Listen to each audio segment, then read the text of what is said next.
particulier avec vous. umunsi ndifuza kuganira ku magambo amwe adasanzwe hamwe namwe. Nous allons l'aborder d'une façon peut-être un petit peu inhabituelle. Tukaba tubivugeho wenda mu buryo budasanzwe.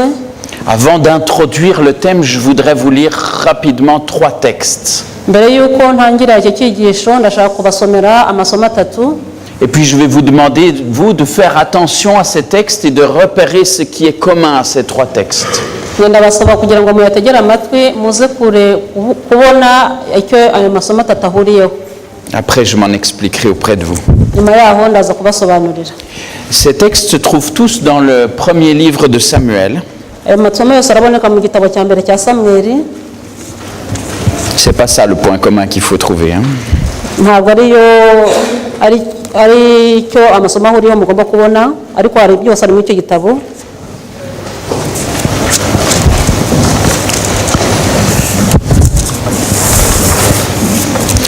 Le premier se trouve dans 1 Samuel au chapitre 14.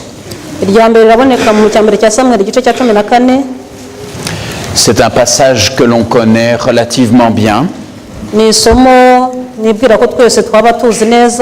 Un moment où Jonathan va monter avec son serviteur à l'assaut d'une position qui est tenue par les Philistins.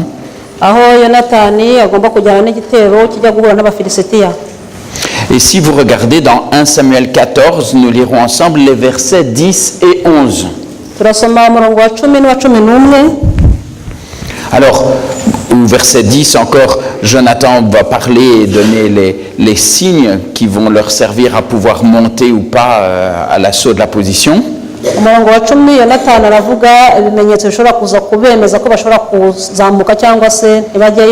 Et il va dire, s'ils disent montez vers nous, nous monterons car l'Éternel les livre entre nos mains. C'est là ce qui nous servira de signe. Et au verset 11, on nous dit, dès qu'ils se montrent, ils se montrèrent tous deux au poste des Philistins. Et les Philistins dirent, voici les Hébreux qui sortent des trous où ils se sont cachés.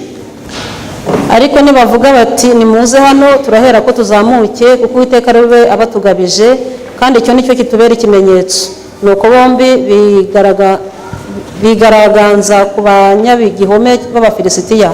Abafilisitiya babonye baravuga bati dore Abaheburayo basesurutse mu myobo bari bihishemo. Si je regarde un autre texte toujours dans 1 Samuel mais au chapitre 23. Gardez l'autre en mémoire.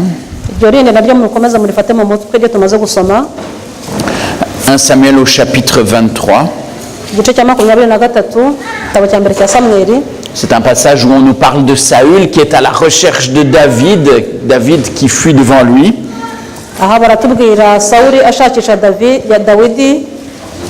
Et donc, 1 Samuel 23, nous lirons ensemble les versets 22 et 23.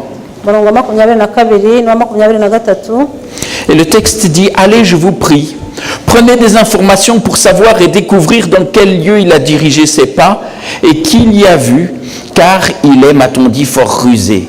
Examinez et reconnaissez tous les lieux où il se cache. Puis revenez vers moi avec quelque chose de certain et je partirai avec vous s'il est dans le pays. Je le chercherai parmi tous les milliers de Juda.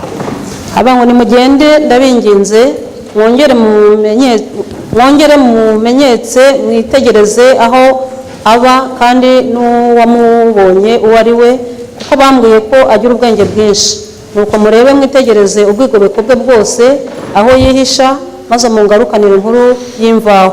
Nzahera ko njyane namwe kandi bari mu gihugu nzamushakayo mu bihumbi byose by'Abayuda. Et pour le troisième texte, nous reviendrons un peu en arrière dans 1 Samuel 13.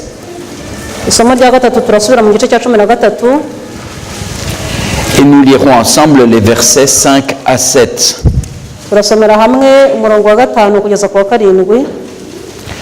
Les Philistins s'assemblèrent pour combattre Israël. C'est au chapitre 13 à partir du verset 5. Les Philistins s'assemblèrent pour combattre Israël. Ils avaient 1000 chars et 6000 cavaliers, et ce peuple était innombrable comme le sable qui est sur le bord de la mer. Ils vinrent camper à Michmash, à l'orient de Beth-Aven. Les hommes d'Israël se virent à l'extrémité car ils étaient serrés de près. Ils se cachèrent dans les cavernes, dans les buissons, dans les rochers, dans les tours et dans les citernes. Il y eut aussi des Hébreux qui passèrent le Jourdain pour aller au pays de Gad et de Galaad. Saül était encore à Gilgal et tout le peuple qui se trouvait auprès de lui tremblait.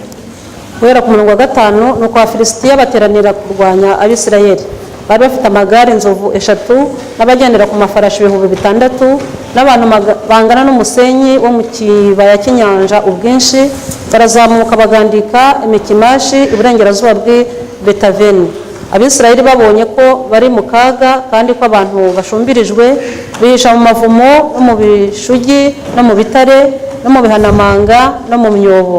Kandi bamwe mu baheburayo bari bambutse Yorodani bajya mu gihugu cy'Igadi n'i Galeyadi, ariko Sawuli we yari akiri Gilugali, abantu bose bamukurikira bahinda umushyitsi. Est-ce que vous avez remarqué ce qui revient dans les 3 textes? Hari icyo mwabonye kigenda kigaruka mu ayo masomo ko ari 3? Se cacher. Kwihisha. Dans les 3 textes, effectivement, on va parler de gens qui se cachent. Muri aya masomo ko ari 3 baravuga abantu bihisha. Tout d'abord, dans le premier texte, ce sont les Philistins qui se moquent des Hébreux qui se cachent dans les trous. Mu isomo rya mbere twabonye ko abafilisitiya baseka abisirayeli bari kwihisha mu myobo. Dans le deuxième texte, c'est Saül qui envoie pour pouvoir chercher où David se cache. Mu isomo rya kabiri Sawuli arohereza abantu gushaka Dawidi wihishe. Et dans le dernier texte que j'ai pris, qui est le premier dans l'ordre chronologique, celui qui se trouverait juste avant le texte de Jonathan, eh bien, on va voir une armée qui est là, une armée puissante, et le peuple d'Israël qui se cache. Isomo rya gatatu turabona abasirikari bakomeye ariko abisirayeli barihisha ko bafite ubwoba. Pourquoi est-ce que ces gens se cachent? Kubera iki abo bantu bose bihisha? À votre avis? Kubera iki ku bwanyu, kubera iki? Ils sont recherchés, ils ont peur. Bashakwa, bafite ubwoba. Et ils ont extrêmement peur. Tous craignent pour leur vie. Bafite ubwoba bwinshi ko buri wese atinya icyagera ku buzima bwe. Et ces textes ont en commun non seulement un mot se cacher en français, mais ils ont aussi le même verbe en hébreu. Aya masomo yose ahurije ku kintu kimwe cyuko abantu bihisha, ariko akaba anafite icyo ahuriyeho mu busobanuro mu giheburayo. Parfois, quand nous recherchons dans nos Bibles et dans nos versions, on voit, tiens, là c'est le mot, là c'est le même mot, mais parfois c'est pas le même mot en hébreu ou en grec qui est derrière. Akenshi dushaka muri Bibiliya zacu hari usanga amagambo yakoreshejwe ari amwe cyangwa se atari amwe, amwe ari mu giheburayo cyangwa mu Gireki ugasanga ntahuye. Ici, j'ai sélectionné ces 3 textes parce que le verbe se cacher, il est conjugué de la même manière. Aha nahisemo aya masomo 3 kubera ko inshinga yakoreshejwe yo kwihisha yatondaguwe mu buryo bumwe. Et peut-être vous allez vous dire, c'est quoi l'importance de savoir que le verbe il se conjugue de la même façon en hébreu? Ndenda hano muravuga mutese ibyo se bimaze iki kuba iyo nshinga yatondaguwe mu buryo bumwe nko mu giheburayo? C'est que si le Kinyarwanda est une langue difficile, l'hébreu c'est pas simple non plus.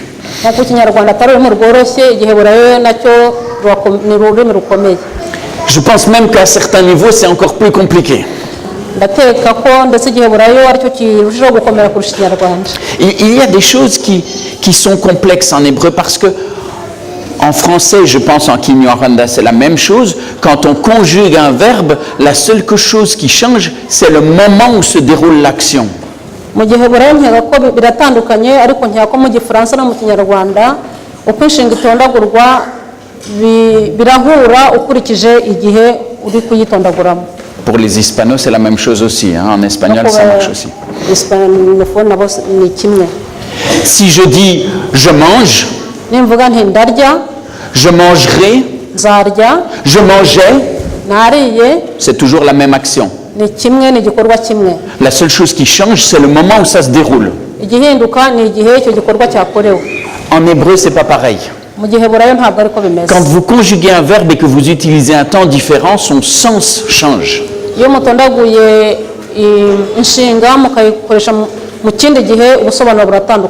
a des modifications. Si je dis Katal, il a tué.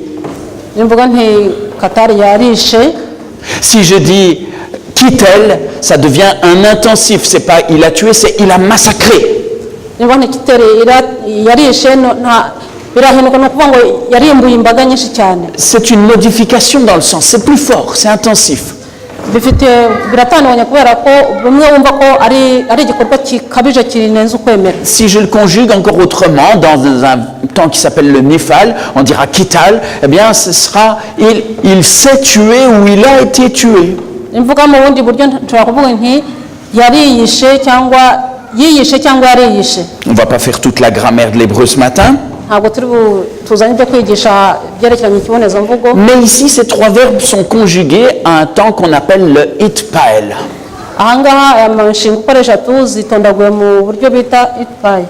Et le itpael, il a une signification particulière. Il va donner ce sens de réflexif, se cacher, par exemple, mais intensif, très fort. iratanga ubusobanuro bwo kuvuga ngo yihishe ariko mu buryo bukomeye burimo ingufu. Vous avez un temps qui est se cacher, mais c'est se cacher normal, c'est léger. Ce même verbe conjugué à un temps un petit peu plus doux, c'est par exemple quand Saül va se cacher pour quand on le cherche pour le faire roi, il se cache.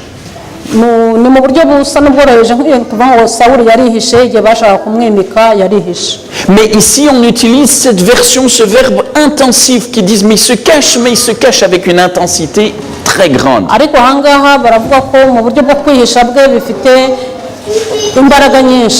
Quand on l'utilise conjugué ici au itpael, on n'est pas en train de parler de se cacher comme ça. C'est bon, ça y est, je suis caché.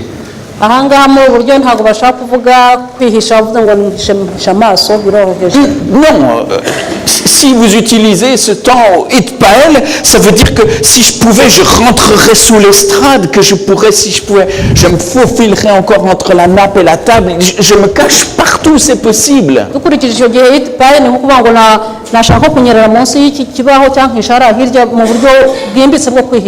Je vais chercher n'importe quel trou, si je pouvais, je rentrerais dans les petits trous des briques là, à l'arrière. C'est un besoin désespéré de se cacher parce qu'il en va de sa vie. On veut sauver son existence. Et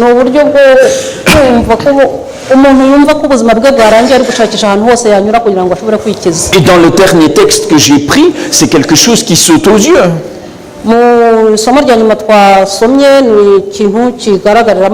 Imaginez la situation. Les Philistins s'assemblent. On dit ils ont 1000 chars de combat. 1000 chars, c'est pas mal déjà. Imaginez, je ne sais pas combien on est ce matin, mais on est au moins une centaine. Ça veut dire que vous avez, pour tirer ces 1000 chars, vous avez probablement quelque chose comme 2000 chevaux qui sont là. Vous avez 10 fois plus de chars qu'il n'y a de personnes ici.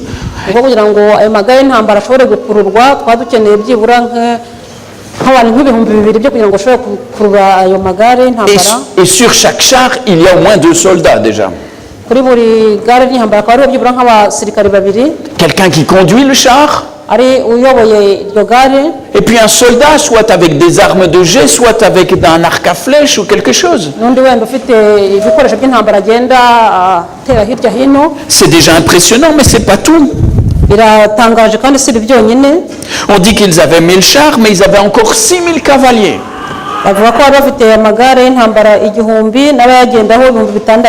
Plus des fantassins, un peuple innombrable qu'on décrit comme le sable de la mer.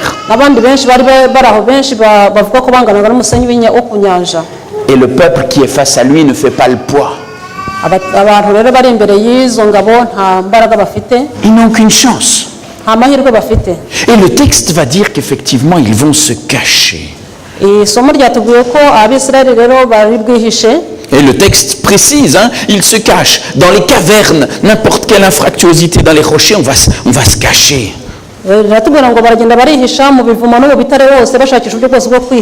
Même dans les buissons, dans les tours. ahantu henshi barihisha Dans des citernes, même si on ne sait pas soi-même en ressortir, c'est pas grave, on se met dans la citerne parce que sinon on est fichu. mu myobo ahantu hose nubwo batari bushobora gusohokamo ariko ibyo ntabwo aricyo byari bibashishikaje. Et il y en a qui traversent le Jourdain pour pouvoir fuir. hari benshi bari bunyure muri yorodani birukanka. Peu importe la manière, il faut se planquer, uburyo ubwo ari bwo bwose bushoboka umuntu wese agomba gukiza amagara ye, se cacher, mais se cacher avec toute la force possible. kwihisha kandi wihishanya imbaraga zishoboka zose. Quand j'ai vu ces trois textes et quand j'ai vu la manière dont c'était conjugué, je me suis étonné de voir qu'il y avait un autre texte, un autre endroit où on va utiliser ce même verbe conjugué de la même manière. ubwo narebaga aya masomo nkareba uburyo izo nshinga zitondaguwe, na hari irindi somo nanone nabonye rifite inshinga yo kwihisha itondaguwe mu buryo bumwe. Et ce texte, je vais vous inviter à l'ouvrir avec moi et à le découvrir avec moi dans Genèse au chapitre 3. ndashaka ko iryo somo turibonera hamwe mu tangiriro igice cya gatatu. Genèse au chapitre 3, le moment où tout bascule. Tangiriro igice cya gatatu igihe ibintu byose bihinduka, Le moment où justement il va y avoir le premier péché, le moment où l'homme se détache de Dieu. igihe umuntu yari yitandukanije n'Imana aguye mu cyaha. Et si vous vous souvenez, eh bien effectivement, il va y avoir ce moment où ils vont prendre de ce fruit. Le serpent leur a dit, ce sera magnifique, vous allez voir, vos yeux vont s'ouvrir, vous serez comme des dieux, ça va être extraordinaire. igihe umuntu wa mbere yari afashe ku rubuto yabujijwe, inzoka imubwiye ko ari urubuto rwiza ruzatuma amaso ahumuka akamenya ubwenge. Oh, et Satan avait raison, nos yeux s'ouvrent, extraordinaire. Et qu'est-ce qu'on voit? Ben, on est pauvres, misérables, nus. avuze ati ni byo kuko Satani yari afite ukuri, amaso yacu arareba neza, arareba ibintu byose. C'était pas franchement l'effet qu'ils attendaient. ntabwo ari cyo ariko bari bategereje. Et à ce moment-là, ils entendent la voix de l'Éternel qui s'approche et qui les appelle. hanyuma muri icyo gihe bumva ijwi ry'Imana ryabegeraga ribahamagara. Et on nous dit au verset 8, alors ils entendirent la voix de l'Éternel Dieu qui parcourait le jardin vers le soir.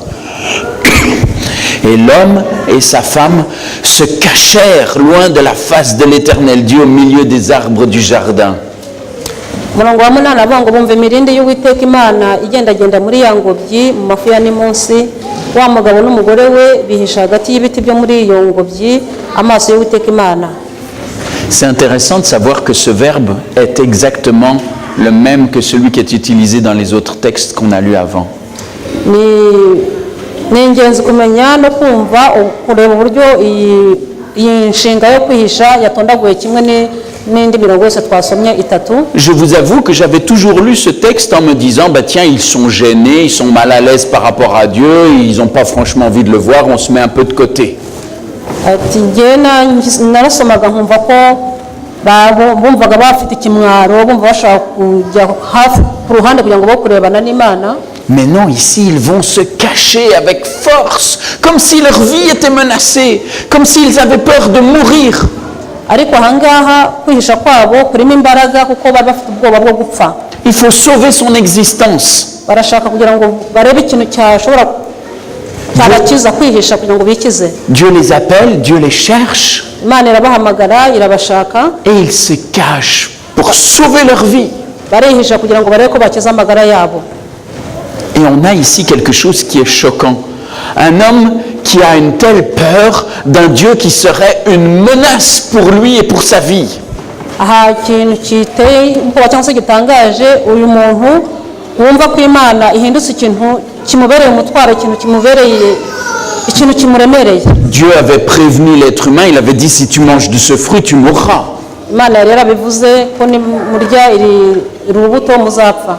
Et peut-être qu'il redoutait qu'effectivement Dieu vienne pour exécuter cela et qu'il soit mis à mort. wenda koko baratekereza bati Imana iraje koko ije kutwica. Alors il fuit. barahunga. Et pourtant Dieu, quand il va les trouver, ne va pas les mettre à mort.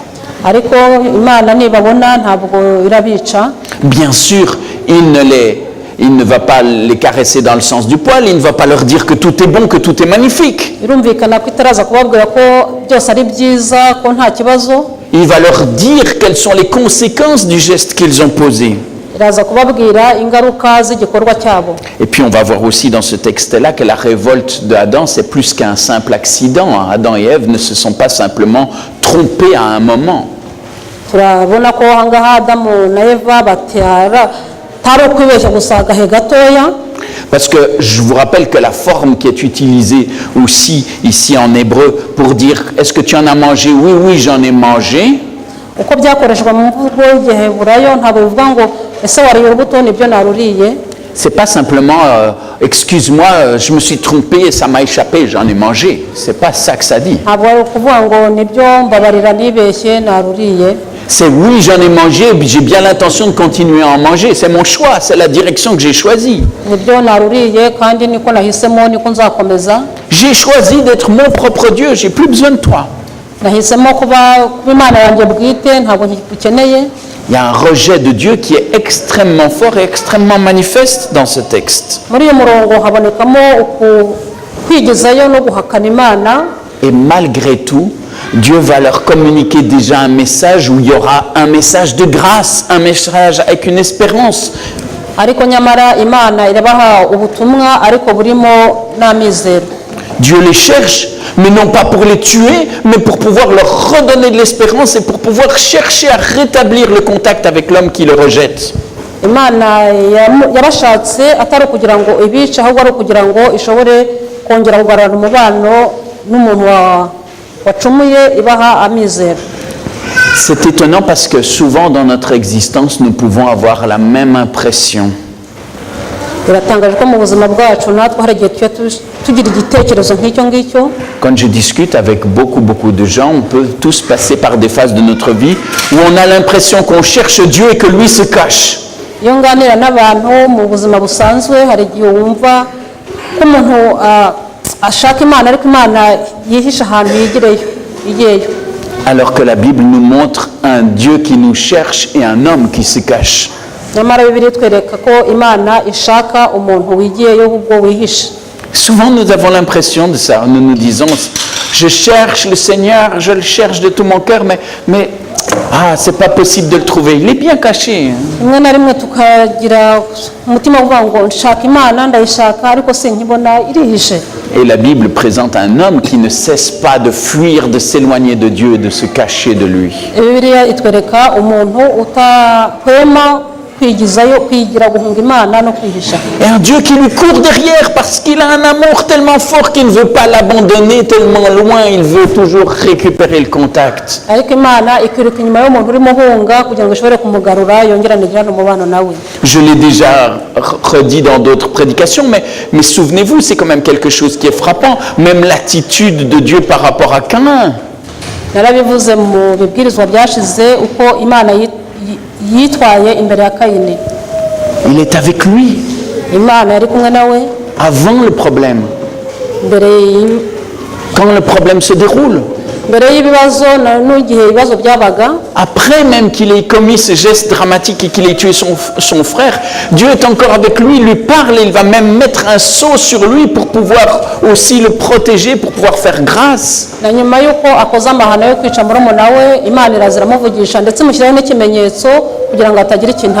Pour pas que Caïn soit tué à son tour. Pour que Caïn ne soit pas tué à son tour. Extraordinaire ce Dieu qui nous cherche, qui veut rétablir le contact avec nous et qui veut faire grâce.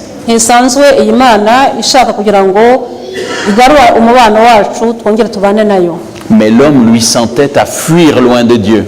À se cacher, à s'éloigner. Parce qu'on n'a pas envie d'avoir quelqu'un qui commande sur nous, on n'a pas envie d'avoir quelqu'un qui soit notre maître, on veut être notre propre maître nous-mêmes.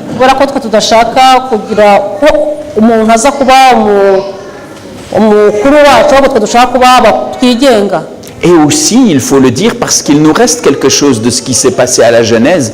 Depuis ce moment-là, l'homme a peur de Dieu bien souvent.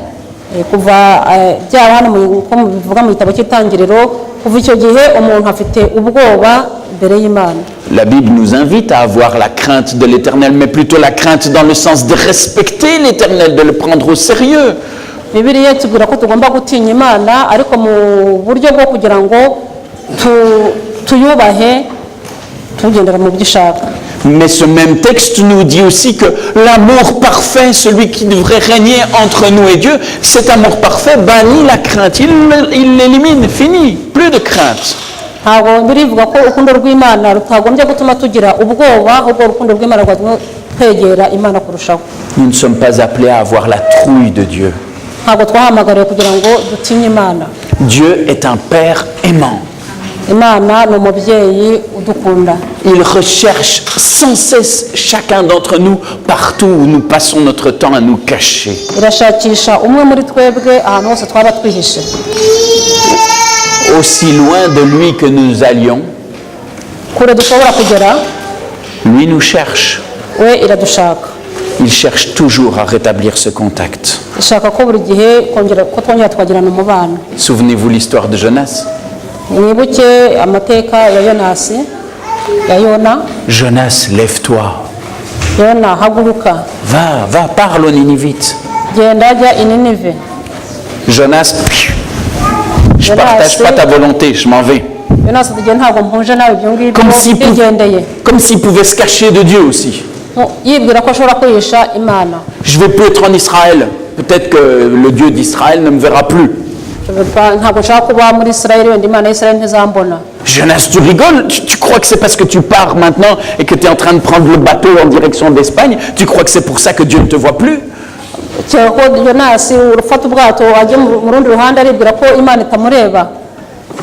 Et tout ce livre va montrer dans le fond un prophète qui est tellement compliqué.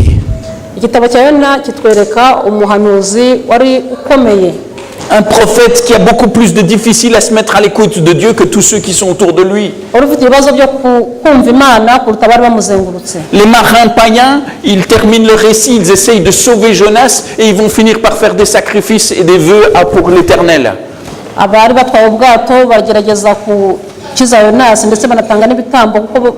Les Ninivites, ils ont entendu Jonas une fois dire le message et avec plein de mauvaise volonté, ils changent de conduite, ils jeûnent, ils reviennent à Dieu et ils demandent grâce.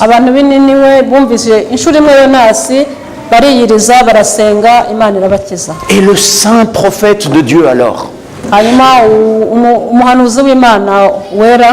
il boude parce qu'il voulait qu'ils soient tous morts. Vous vous rendez compte? Ce texte nous montre des choses très très réelles de ce qui sont parfois les difficultés du cœur de l'homme.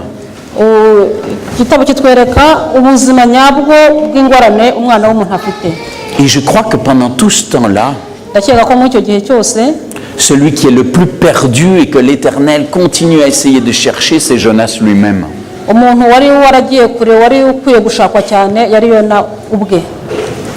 Dieu va continuer à essayer de le toucher, de toucher son cœur et de lui faire comprendre son amour qui s'étend au-delà des limites de l'amour humain. Pas seulement pour ceux que tu aimes bien, Jonas, mais aussi pour ceux qui ne sont pas aimables.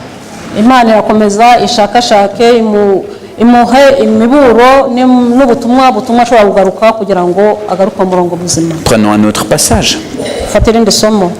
Le livre d'Osée. Vous vous souvenez de ce que le livre d'Osée raconte? C'est quoi l'histoire? Vous pouvez me faire le résumé en 10 secondes du livre d'Osée?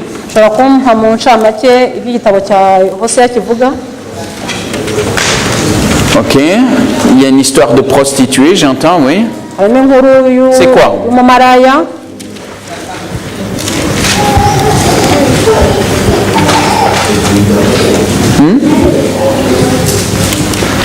Il faut qu'elle traduise ça.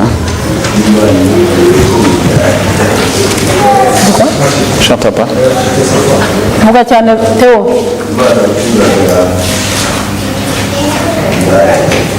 Dieu aimait la prostituée. Dieu envoie Osée vers Gomère. Alors, très souvent on dit Dieu envoie Osée pour se marier avec une prostituée. Il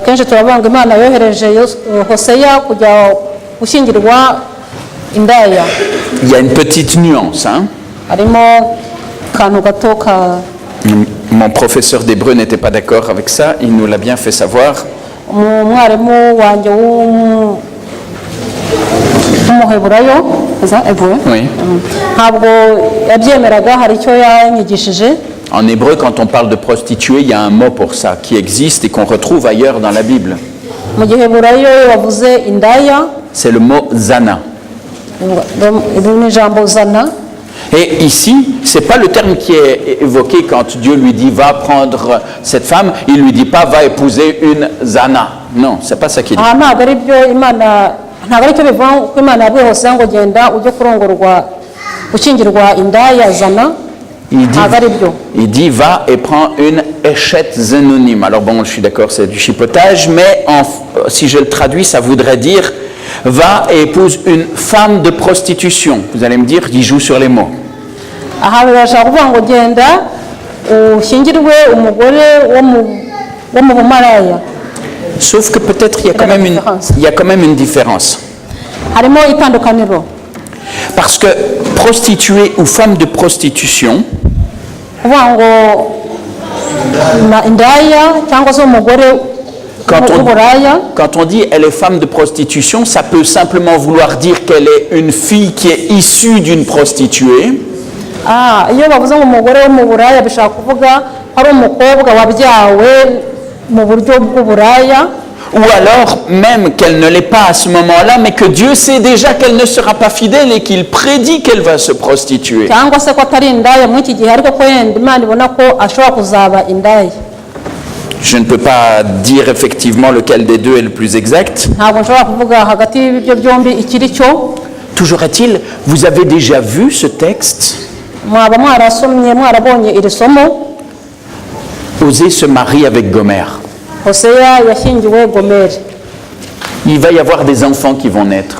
hari abana bavutse muri ubwo bushyingiranwe. Le premier enfant s'appelle comment? Vous vous souvenez? umwana wa mbere yitwaga nde, murabyibuka? Gisréel. Gisréel. Bon, Gisréel, c'est en rapport effectivement avec des épisodes très très sombres de l'histoire d'Israël. Et Dieu dit, eh ben, il va juger ce qui s'est passé à Gisréel. aha byajyanaga mu mateka atari yabaye meza hagati y'Imana n'Abisirayeli, yashaka kuvuga ko hazabaho urubanza. Et puis il va y avoir un deuxième enfant. Comment est-ce qu'ils appellent le deuxième enfant? habaho umwana wa kabiri bamwise nde? Lo-ruhamah.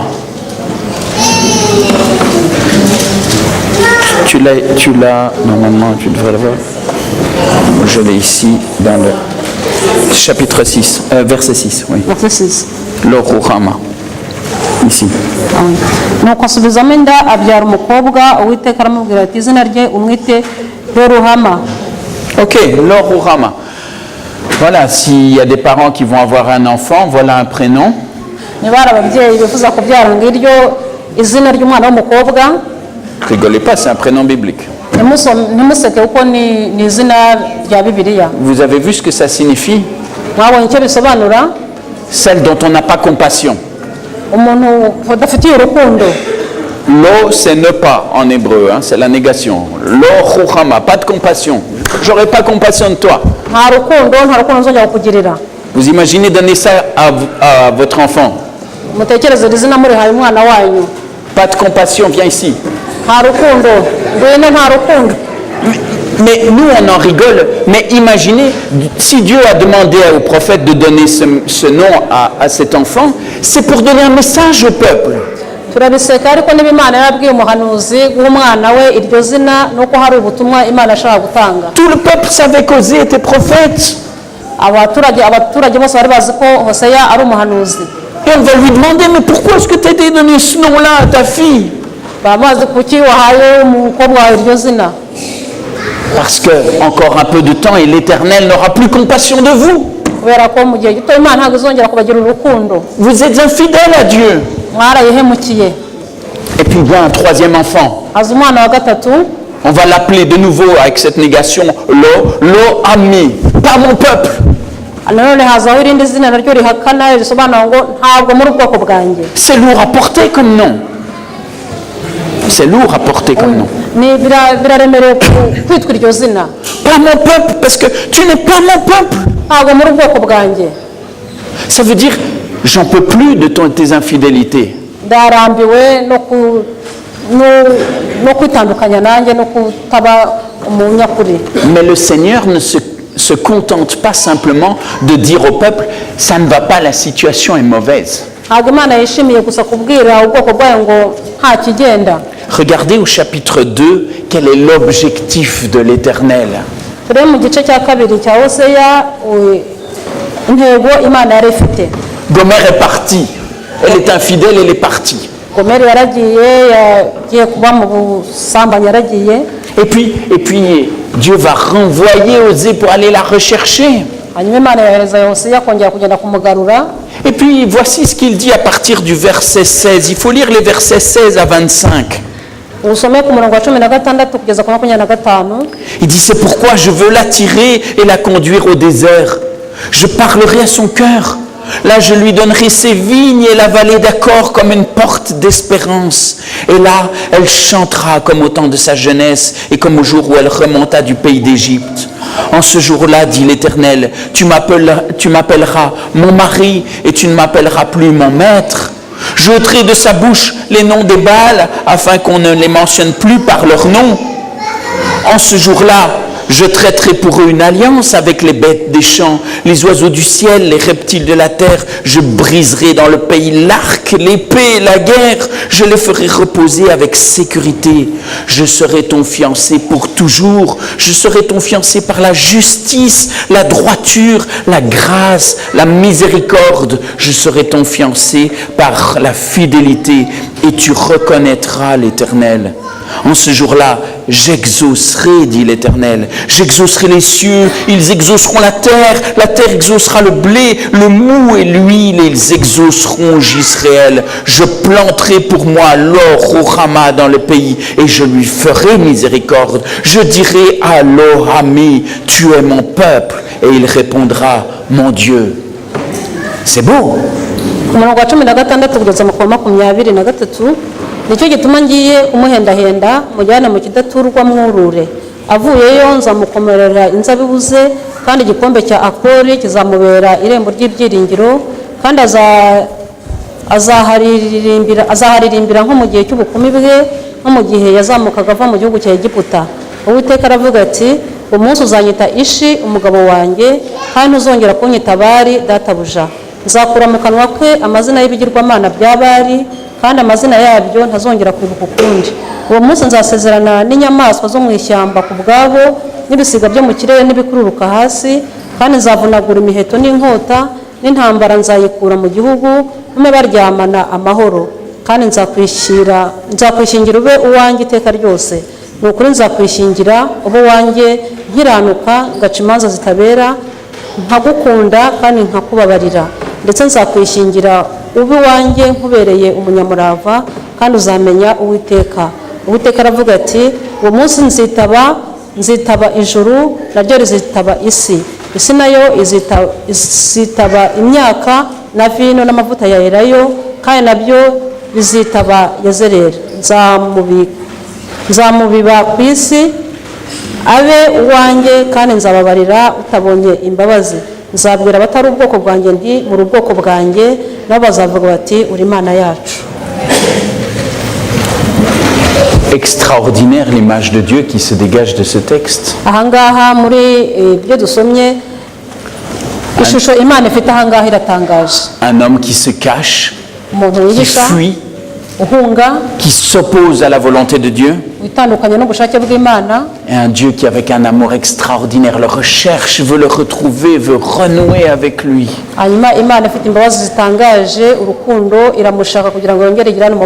Il veut pardonner, il veut faire grâce, il veut qu'il y ait une alliance qui soit établie et qui ne puisse plus être détruite.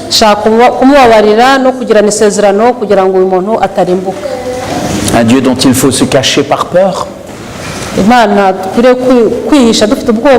Pas du tout. Un Dieu qui aime passionnément. Et jusqu'à la fin du livre, si vous relisez tout le livre d'Osée, ça va être sans cesse des épisodes où Dieu dit, mais regardez où vous êtes tombés, voilà ce qui va vous arriver, mais revenez.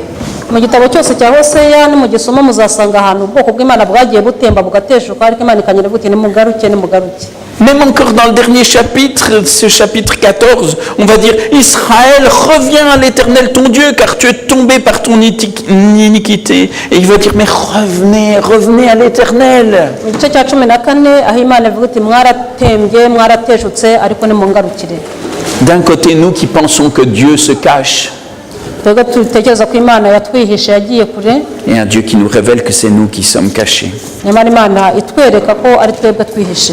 Et je voudrais aller avec vous dans le chapitre 12 de l'évangile de Marc.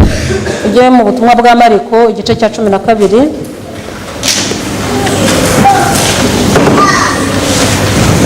Et vous allez voir que dans le fond, uraza kubona ko mu by'ukuri on va se rendre compte que la réalité, elle va encore bien plus loin que ce qu'on pouvait imaginer. uraza kubona ko ukuri kugenda kukagera kure kuruta uko dushobora kubitekereza.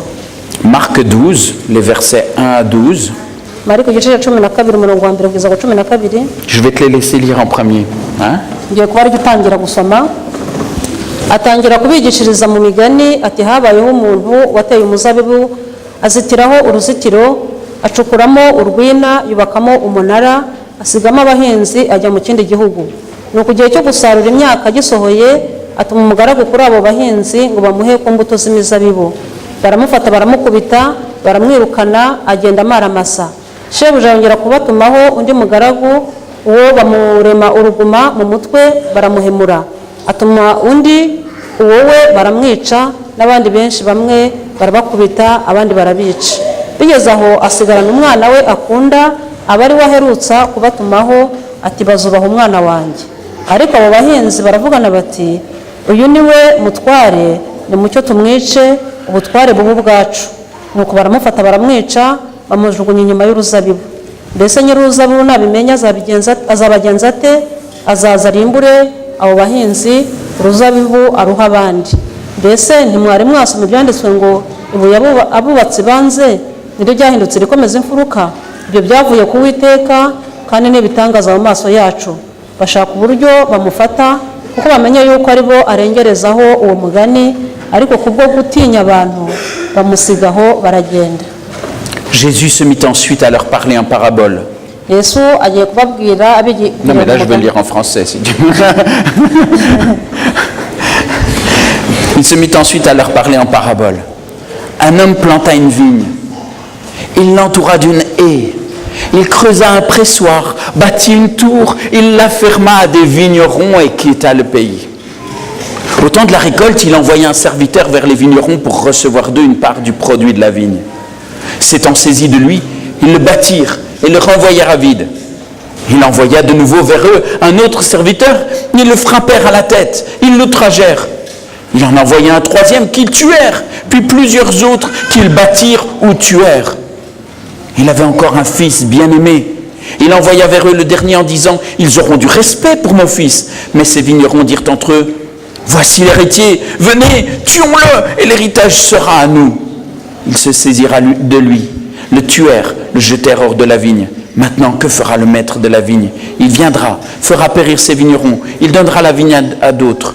N'avez-vous pas lu cette parole de l'Écriture? La pierre qu'ont rejetée ceux qui bâtissaient est devenue la principale de l'angle. C'est par la volonté du Seigneur qu'elle l'est devenue. C'est un prodige à nos yeux.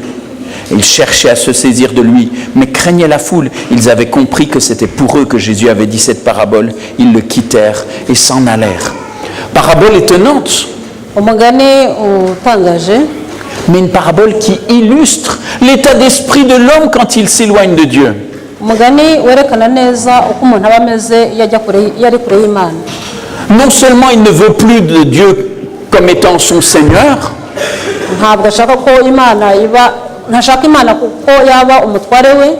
non seulement il a peur de lui et se cache de lui, mais il s'oppose à lui et il devient presque lui-même un danger pour l'Éternel.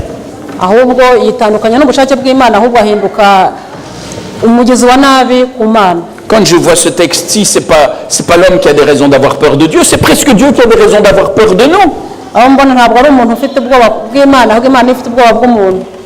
Nous sommes capables d'être tellement mauvais, tellement en opposition avec sa volonté, que nous sommes capable d'aller à ces extrémités-là, de faire mourir ses prophètes, de nous opposer à eux et même de chercher à tuer le Fils de Dieu. Extraordinaire. dufite ubugome bukabije ku buryo twishe abahanuzi tukica abavugira imana kugeza n'ubwo twica umwana w'imana yadutumyeho. Le Seigneur reste le même. ariko imana igomba kuba ari ya yindi. Il est le même hier, aujourd'hui et éternellement. imana uko yari iri ejo ni kuri n'uyu munsi kandi niko izabaho ibihe byose. Il n'y a pas en lui l'ombre d'une variation. muri we iyo nta gicucu cyo guhinduka. Son caractère n'a pas changé. ntabwo yigeze ihinduka. Malheureusement, notre caractère d'être humain tombé n'a pas changé naturellement non plus. ariko twebwe kamere yacu nayo ya kamere nyine muntu nayo ntigeze ihinduka. L'homme naturel, sans Dieu, sans qu'il soit renouvelé par l'Esprit, reste en opposition à la volonté de Dieu. umuntu wa kamere utarigeze uhindurwa n'ubwiza bw'imana akomeza nyine nawe akaba uwa kamere.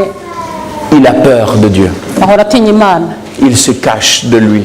akihisha imana. Il s'oppose à sa volonté. agakora ibinyuranye n'ubushake bw'imana. Mais Dieu continue à chercher. ariko imana igakomeza ikamushakashaka. Notre cœur à tous. imitima yacu twese. Le cœur de ceux qui ne sont pas avec nous ce matin. n'imitima y'abatari kumwe muri iki gitondo. Le cœur de tous ceux qui autour de nous peut-être ne nous semblent pas aimables. n'imitima y'abatuzengurutse hano hose. Mais Dieu les cherche parce qu'il les aime. imana irayishaka kuko imana yikunda. Il n'a de cesse que de pouvoir rétablir le contact avec ses enfants perdus. ntabwo imana isiba ihwema gushaka kugirana umubano n'abana bayo bazimiye. Sommes-nous ses enfants? ese turi abana bayo? Avons-nous été touchés par son amour? ese twaba twarakozweho n'urukundo rwayo? Sommes-nous témoins d'un Dieu terrible qui va venir et qui va brûler tous ceux qui s'opposent à lui, ou témoins de ce Père extraordinaire qui veut toucher le cœur de tous ses enfants? cyangwa se twaba duhamya imana y'ingome ishaka kuturimbura, cyangwa se twaba turi gutanga ubuhamya bw'imana igira urukundo idushaka kugira ngo dukize? Est-ce que nous nous contentons d'être touchés par l'amour que Dieu a pour nous? ese twaba twifuza kandi dushimishijwe n'urukundo rw'imana dufitiye? Ou est-ce que nous aussi, nous voulons faire découvrir à tous autour de nous quel Dieu extraordinaire il est? turashaka no kugira kuba twamenyekanisha kuba bari inyuma yacu hanze yacu iby'urukundo rw'imana itangaje. Est-ce que parfois nous ne sommes pas aussi des Jonas? ese rimwe na rimwe hari cyangwa kenshi ntitwaba tumeze turi bayona? Très heureux de faire partie d'un peuple privilégié. Ben oui, nous sommes d'un peuple de prophètes. Oui, nous, on est meilleurs que les autres. Oui, nous, on est saints, on est consacrés. tukaba twishimira kwitwa ko turi ubwoko, turi abana b'imana, turi ubwoko busumba abandi, twejejwe. Et les autres? abandi? Oh ben les autres, quand on voit comme ils vivent, ben, ils mériteront bien d'être perdus. Hein, ils l'ont bien cherché. abandi bariho babaho barabishatse n'ibyo. Parfois, nous ne sommes pas très loin de Jonas. nyamara kenshi usanga tutari kure yo kubaho nka Yona. Dieu cherche imana irashaka notre cœur et leur cœur. umutima wacu n'imitima y'abandi. Que le Seigneur nous aide à ne pas endurcir notre cœur face à son action. imana idufashe kugira ngo twe kwinangira imitima ku gikorwa idukorera. Que nous puissions être non seulement touchés, mais aussi transformés. kugira ngo dushobore gukorwaho kandi tunahindurwe. Que nous n'ayons plus cette envie de nous cacher, mais l'envie de lui ouvrir grand nos bras et de montrer à tous comme il est bon, comme il est un Père aimant. twe kuba abantu bashaka kwihisha ahubwo twagura amaboko yacu twereka abandi urukundo rw'imana yacu. Que nos pensées le disent. ibitekerezo byacu bishobore kubivuga. Que nos paroles le disent. amagambo yacu ashobore kubyerekana. Et que nos actions en témoignent. ibikorwa byacu bishobore kubihamya. Que le Seigneur nous garde et qu'il nous bénisse. imana turinde kandi duhe umugisha. Amen. amen. Seigneur notre Dieu, nous venons de le chanter. mana yacu tumaze kubiririmba. Près de toi, nulle frayeur. hafi yawe nta bwoba. Nous pouvons être en paix. dushobora kubaho mu mahoro. La chorale au début de la prédication le chantait aussi. indirimbo abaririmbyi baririmbye mbere y'ikibwirizwa nayo yabivugaga. Même si l'ennemi redouble ses coups et sème la destruction, toi tu es avec nous. nubwo umwanzi abiba ugutatana ariko wowe urahari. Oui Seigneur Dieu, c'est toi qui nous cherches. niwe mana niwe dushaka. Et nous devons confesser que bien souvent c'est nous qui t'avons fui. turashaka kwicuza uko akenshi ari twebwe tuguhunga. Il y a bien des moments où par nos actions, par nos pensées, nous continuons à nous éloigner de toi et de ta volonté. igihe kinini mu bikorwa byacu mu magambo no mu mibereho bigaragaza ko tugushyira kure. Mais Seigneur, nous avons cette confiance. Ariko dufite icyizere. C'est que maintenant que nous nous trouvons devant toi, nous pouvons déposer toutes ces choses à tes pieds. Nuko hafi yawe dushobora kuza tukarambika imitwaro yacu ku birenge byawe. Rien ne peut faire obstacle à ta grâce. Nta kintu gishobora kubuza ubuntu bwawe. Seigneur, tu es un Dieu extraordinaire, uri Imana itunganye, avec une puissance infinie. ku bubasha bwawe butarangira bukomeye. Mais ce qui est encore le plus impressionnant, c'est l'immensité de ton amour insondable. Ariko ikirenze byose ni urukundo rwawe rutarondoreka. Nous avons du mal, nous aussi, à être tellement touchés et transformés par cet amour. Dufite rimwe na rimwe tugira intege nkeya zo kumva dukozweho n'urwo rukundo no kugira ngo ruduhindure. Seigneur, c'est pourtant ta volonté, celle que tu as révélée au travers de ta parole. Nyamara ibyo byose urabitwereka binyuze mu bushake no mu ijambo ryawe. Tu souhaites que nous ne t'appelions plus simplement un maître, qu'on ne se considère plus comme esclave, mais qu'on puisse se considérer comme ton peuple. Wifuza ko tukureba tukakubona nk'umutware wacu. Tu voudrais que nous puissions devenir tes collaborateurs et que nous n'ayons plus la trouille de toi. Wifuza ko tuza tukakwegera ntitukugirire ubwoba.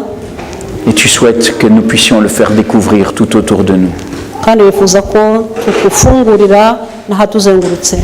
Tu l'as dit, c'est à ceci qu'on reconnaîtra aussi que nous sommes tes disciples. Baravuze ko aha ariho bazamenyera ko turi abigishwa bawe.